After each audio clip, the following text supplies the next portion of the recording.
In eligible input tax credit. अभी तक हमने देखा और समझा कि जितना भी टैक्सेस हम परचेज के टाइम पे करते हैं, डेफिनेटली सारा का सारा उसे हम as a input tax credit के तौर पे यूटिलाइज करते हैं। बट कुछ एक्सपेंसेस, कुछ परचेज ऑफ गुड्स या सर्विसेज ऐसे भी होते हैं जिसका इनपुट टैक्स क्रेडिट हमें डिसअलाउड है, यानी हम उसका इनपुट टैक्स क्रेडिट नहीं ले सकते हैं। तो ऐसे केस में उस एंट्री को हम टैली में कैसे रिकॉर्ड करेंगे, चलिए उस केस को हम यहाँ पे समझते हैं। Company hold annual gathering function and for the same food was order from star catering services worth ₹80,000 plus GST, invoice attach है। यानी कि ये केस में हुआ क्या कि हमने एनुअल गैदरिंग फंक्शन किया, हमने जो फूड होटल बिल मिला दैट इज फूड और प्लस कैटरिंग सर्विसेज का, उस केस में हमें जो GST मिला है, GST चार्ज हुआ है, उसका इनपुट टैक्स क्रेडिट हमें अलाउड नहीं है। सिमिलर वे अगर आप मोटर इंश्योरेंस कराते हो, एम्प्लॉय का इंश्योरेंस कराते हो, या फिर कुछ और भी ऐसे ऐसे फूड के बिल है, जैसे आप रेस्टोरेंट से खाना मंगाते हो, आपने एम्प्लॉय स्टाफ के लिए मंगाया, या फिर आप ऑफिस विजिट में जो गेस्ट आए हैं उनके लिए कुछ फूड स्टफ मंगाए, तो ऐसे केस में जो इनवॉइसेस पे GST लगा रहता है उसका इनपुट टैक्स क्रेडिट अपने को नहीं मिलता। तो स्टार कैटरिंग सर्विस ने ये बिल दिया हुआ है, उनका GST रजिस्ट्रेशन नंबर, हमारी कंपनी का नाम एंड डिटेल, उनका सर्विस अमाउंट, उसके ऊपर GST के साथ साथ में यहाँ पे देख सकते हो कि ये जो GST अमाउंट है सर्विस के कैटरिंग चार्जेस पे, इसका इनपुट टैक्स हमें नहीं मिलने वाला है। तो ये एंट्री सही तरीके से कैसे रिकॉर्ड करनी है? एंट्री रिकॉर्ड करने के दो तरीके हैं, मैं दोनों तरीके आपको एक्सप्लेन करता हूँ। एंट्री का रिकॉर्ड करने का पहला तरीका, ऑब्वियस बात है, अगर गुड्स परचेज करो तो गुड्स या सर्विस है तो सर्विस। तो यहाँ पे मैं सप्लायर का इनवॉइस नाम एंड डिटेल यहाँ पे एंटर करता हूँ। इनवॉइस नंबर है, 31 जुलाई का डेट है, इनवॉइस नंबर है यहाँ पे, invoice number 31 July, party name that is catering services या होटल या फिर सप्लायर का नाम, party is from Maharashtra, GST registration number, GST registration number यहाँ पे हमने एंटर कर दिया है।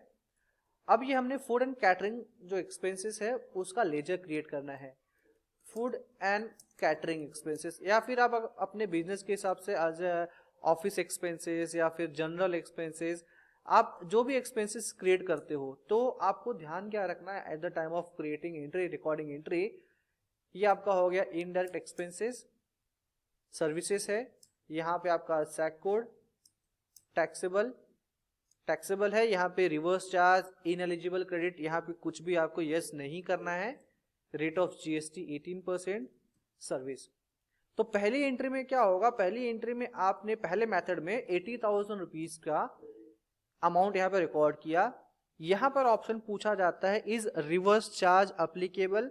अगर आपने इसे यहाँ पे यस कर दिया तो इससे क्या हो जाएगा, टैली खुद ब खुद समझ जाएगा कि यहाँ पे जो आप ये इनपुट CGST और SGST लेजर जो सेलेक्ट कर रहे हो, दैट इज इस केस में 18% का जो रेट का CGST SGST है, तो ऐसे केस में जो आपका, माफ कीजिएगा, रिवर्स चार्ज नहीं, इनएलिजिबल क्रेडिट, इसे हमने यस कर दिया।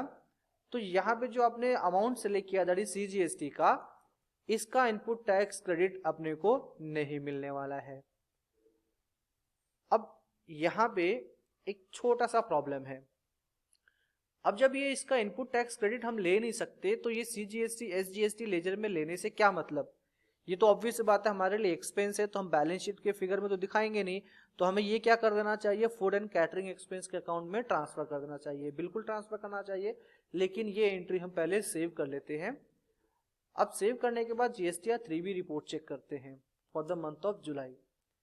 टेबल नंबर 4 एलिजिबल ITC में आप यहाँ पे देख सकते हो इन एलिजिबल ITC, यहाँ पर ये एंट्री रिफ्लेक्ट करना स्टार्ट कर देती है। क्यों स्टार्ट कर देती है? Because at the time of recording entry हमने यहाँ पे in eligible for input credit option को यस किया हुआ था। तो ऐसे केस में अब हमें दूसरी भी एंट्री यहीं पे हाथों हाथ रिकॉर्ड करनी होगी, और वो एंट्री होगी journal.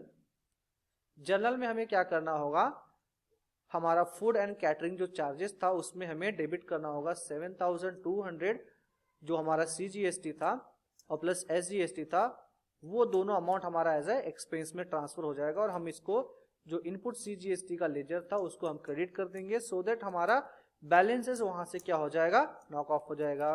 Being ITC on food bill reversed.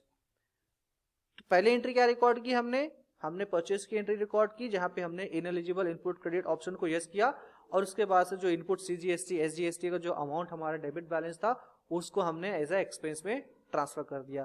तो ये जो दूसरी एंट्री हमने जर्नल एंट्री रिकॉर्ड की, इसका हमारे जीएसटीआर 3B रिपोर्ट से कोई इंपैक्ट नहीं पड़ेगा। ये पहला मेथड हो गया। अब दूसरे मेथड में क्या हो सकता है, दूसरे मेथड में चलिए सेम एंट्री को हम दूसरे तरीके से रिकॉर्ड करते हैं। परचेज की एंट्री, परचेज की एंट्री में आपका सप्लायर का इनवॉइस नंबर यहाँ पे मेंशन कर देते हैं, party name food and catering services, star catering, food and catering expenses 80,000 का अमाउंट। यहाँ पे हमें इनएलिजिबल इनपुट क्रेडिट यस नहीं करना है। सेकेंड मेथड में, पहले मेथड में हमने देख लिया कैसे करना है, सेकेंड मेथड में हमें यहाँ पे ये ऑप्शन यस नहीं करना है, और यहाँ पर हमें सिलेक्ट करना है इनपुट सीजीएसटी और इनपुट एसजीएसटी। तो ये एंट्री जब हमने रिकॉर्ड की तो ये एंट्री हमारे बुक्स ऑफ अकाउंट में इनएलिजिबल की रिपोर्ट में जाके हिट नहीं करता है। जैसे कि display statutory report GSTR 3B में, एलिजिबल आईटीसी में, तो आप देख सकते हो ये एंट्री पुरानी वाली एंट्री पड़ी हुई है। सेकेंड एंट्री जो रिकॉर्ड की वो हमारा चला गया रहेगा ऑल अदर आईटीसी में। यहाँ पर ये हमारा बिकॉज हमने वहां पे इसको ऑप्शन मार्क यस नहीं किया। तो ऐसे केस में जब हमने यहाँ पे ऑप्शन यस नहीं किया तो ये जो इनपुट है तो इसका तो डेफिनेटली हमें इनपुट मिलने वाला नहीं, तो इसका क्या करेंगे, तो इसको हमें क्या करना है, इसकी एंट्री हमें जर्नल एंट्री रिकॉर्ड करनी है। जर्नल में चलते हैं, सेकेंड एंट्री। अब हमें जर्नल रिकॉर्ड करते वक्त स्टैट एडजस्टमेंट ऑप्शन सेलेक्ट करना है, GST, reversal of input tax credit, और इनपुट टैक्स क्रेडिट में हमें ऑप्शन सेलेक्ट करना है इनएलिजिबल क्रेडिट। इनएलिजिबल क्रेडिट में हम एक्सपेंस को डेबिट करेंगे, फूड एंड कैटरिंग को कितना अमाउंट हो जाएगा 14,400, बिकॉज टोटल सीजीएसटी एसजीएसटी का अमाउंट है 14,400। इनपुट सीजीएसटी क्रेडिट होगा वर्थ रुपीज 80,000 का टैक्सेबल वैल्यू 7,200, और यहाँ पे इनपुट एसजीएसटी भी हमारा क्या हो जाएगा reverse 7,200, being ITC on food bill reverse. तो पहले केस में हमने यही एंट्री मारी थी, लेकिन वहां पे कोई ऑप्शन सेलेक्ट नहीं किया था। ये ऑप्शन क्यों नहीं सेलेक्ट किया था, क्योंकि at the time of recording purchase की एंट्री हमने वहां पे ऑप्शन यस कर दिया था, इसलिए सेकेंड एंट्री में जब हमने जेबी मारा तो यहाँ पे ये कोई टैगिंग ऑप्शन सेलेक्ट नहीं किया था। अगर उस टाइम पे भी हम कर लेते तो हमारा एंट्री गलत हो जाता, हमें डबल इफेक्ट दिखता उसका। अब इसका चेक करते GSTR 3B report. Eligible ITC में आपको वहां पे वो एंट्री दिखेगी, बिल्कुल दिखेगी, लेकिन साथ साथ में वो एंट्री आपको एलिजिबल के अंदर, दैट इज इनएलिजिबल के अंदर भी आ जाती है journal entry. Food and catering का जो एक्सपेंसेस है वो यहाँ पे क्या हो गया है रिवर्स हो गया है। तो दोनों तरीके आपके पास अवेलेबल हैं, जिस मेथड से भी एंट्री रिकॉर्ड करना चाहो रिकॉर्ड कर सकते हो। पहले मेथड में आपको डायरेक्ट ऑप्शन सेट कर देना है और जर्नल एंट्री रिकॉर्ड करते वक्त कोई टैगिंग सेलेक्ट नहीं करनी है। दूसरे मेथड में आपको ऑप्शन सेलेक्ट नहीं करना है, लेकिन जर्नल एंट्री मारते वक्त आपको ये टैगिंग वहां पे डिफाइन कर देनी है। तो ये तो हो गया आपका एंट्री प्रॉपर तरीके से। बहुत सारे लोग क्या करते हैं, इसी एंट्री को कैसे करते हैं, इसी एंट्री को ठीक है हमें इसका इनपुट तो मिलने वाला नहीं है, तो एक काम कीजिए, जो ये स्टार कैटरिंग सर्विसेज का फूड बिल है, फूड एंड चार्जेस 80,000 का बिल है, 80,000 प्लस 14,400, पूरा का पूरा एक ही काम करो 94,400 में दिखा दो, यानी कि इसका कोई जो बेनिफिट मिलने वाला ही नहीं है। लेकिन एक्चुअल में रिपोर्टिंग ऐसे आप नहीं कर सकते, रिपोर्टिंग आपको दिखानी पड़ती है कि ये मेरा इनएलिजिबल इनपुट टैक्स क्रेडिट है। अगर आप एंट्री ऐसे रिकॉर्ड करोगे तो जो जीएसटीआर 3B में आपने रिपोर्ट देखा इनएलिजिबल क्रेडिट का, वो रिपोर्ट कहीं पे हिट नहीं करेगा। So this is not the proper method. The method is कि जो हमें वो ऑप्शन देखा, हमने दो मेथड देखा, उसमें से either any of the entry आप अपने सिस्टम में अपने बुक्स ऑफ अकाउंट में रिकॉर्ड कर सकते हैं। रही बात किस पे इनपुट टैक्स क्रेडिट नहीं मिलता है, तो ये डिपेंड करता है कि आपका नेचर ऑफ बिजनेस क्या है, क्योंकि बहुत सारे ऐसी लिस्ट है जिसपे इनपुट टैक्स क्रेडिट हमें नहीं मिलता। लेकिन कॉमनली अगर बात करूँ तो फूड की तो डेफिनेटली हर बिजनेस में कंजम्पशन होता है, तो वहाँ पर उसका इनपुट टैक्स क्रेडिट नहीं मिलता है।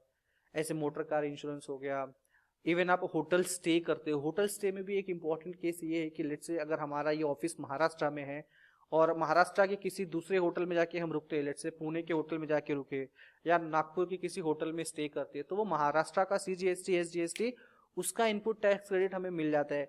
बट अगर हमारा एम्प्लॉय किसी दूसरे स्टेट के होटल में जाके स्टे करता है तो होटल वाला CGST SGST ही चार्ज करेगा। For example MP Madhya Pradesh का, तो वहाँ का जो CGST SGST वो महाराष्ट्र के बुक्स ऑफ अकाउंट में क्लेम नहीं कर सकते, तो वो हमें as a input tax credit नहीं मिलता, वो भी हमारे लिए क्या हो गया, ineligible input tax credit. So this is the process to record the entry of ineligible ITC under GST.